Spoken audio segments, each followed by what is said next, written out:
बेहद नज़दीक है। कितने सीटों पे जो है इस बार चुनाव लड़ने जा रही है पार्टी, और क्या क्या मैनिफेस्टो में शामिल रहेगा?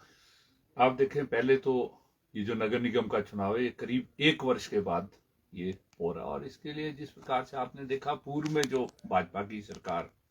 थी, उसने जो है अपनी हार को देखते हुए जो है बड़ा सुनियोजित तरीके से इस चुनाव को टाला था। तो अब ये 1 वर्ष, पिछले गत वर्ष जून में ये चुनाव होना था 2022 में, अब ये मई के अंदर जो है हुआ, ये बिल्कुल स्वागत योग्य है इसमें है। दूसरा, आप देखें, हमारी पार्टी सीपीएम जो है, जो पिछले समय में जो भाजपा की सरकार और भाजपा की नगर निगम रही है, उनके द्वारा जो यहाँ पर निजीकरण की, इसके अलावा जो इसमें नगर निगम में भर्ती ना करना, सारा जो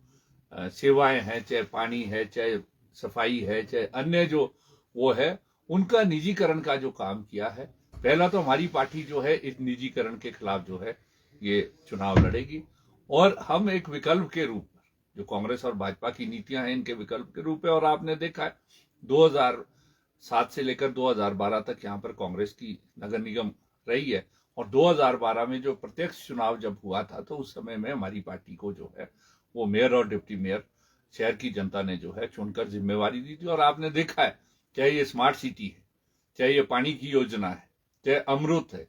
और करीब 8,000 करोड़ से अधिक की परियोजनाएं और कार्य जो है इस दौरान में स्वीकृत और उनको कार्यान्वयन किया गया है। परंतु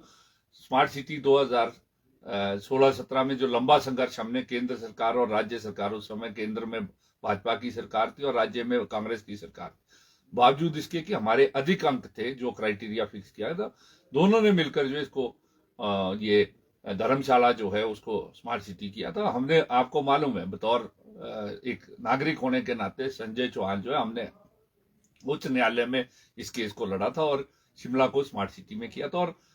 करीब 1.25 लाख लोगों की भागीदारी से ये परियोजना हमने बनाई थी, और 2906 करोड़। परंतु आपने देखा 2017 के बाद भाजपा ने कंक्रीट का शहर, स्टील का शहर इसमें कर दिया, जो परियोजना के अंदर था ही नहीं, मात्र ठेकेदारों को फायदा। तो इसलिए हमने कहा कि शहर, शिमला शहर को एक जो इसकी सौंदर्य इसका है, जो शहर के नागरिकों की जो मांग के, आकांक्षा के अनुरूप जो कार्य करने की आवश्यकता, उसको हम करेंगे। जो 2016-17 के बाद हमारा छूट गया था, उसको वैकल्पिक नीतियों को लेकर, ये जो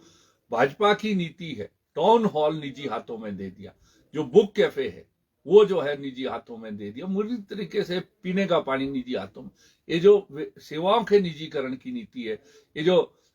शिमला शहर की जनता की संपत्तियों के ऐतिहासिक धरोहर निजीकरण की नीति है, इसके खिलाफ जो है हम लड़ेंगे। और कांग्रेस और भाजपा की जो जनता के ऊपर आर्थिक बोझ डालने की नीतियां हैं, आपने देखा 2017 के अंदर जब हम उस कार्यालय को छोड़कर गए थे, उस समय कूड़ा उठाने की फीस प्रति माह 40 रुपए थी, घरेलू दरें, आज 117 रुपए है। पीने के पानी की दरों में, चाहे कांग्रेस है चाहे भाजपा है, प्रति वर्ष जो है ये नीति बना दी है कि प्रति वर्ष जो है वो 10% की बढ़ोतरी होगी। प्रॉपर्टी टैक्स में वृद्धि है, जनता के ऊपर आर्थिक बोझ डाला जा रहा है, और सेवाओं में निरंतर जो है कमी हो रही है। उसका मुख्य कारण क्या है? वो निजीकरण करने की जो नीति है। आज भर्ती जो है वो हो नहीं रही है, करीब 1000 के करीब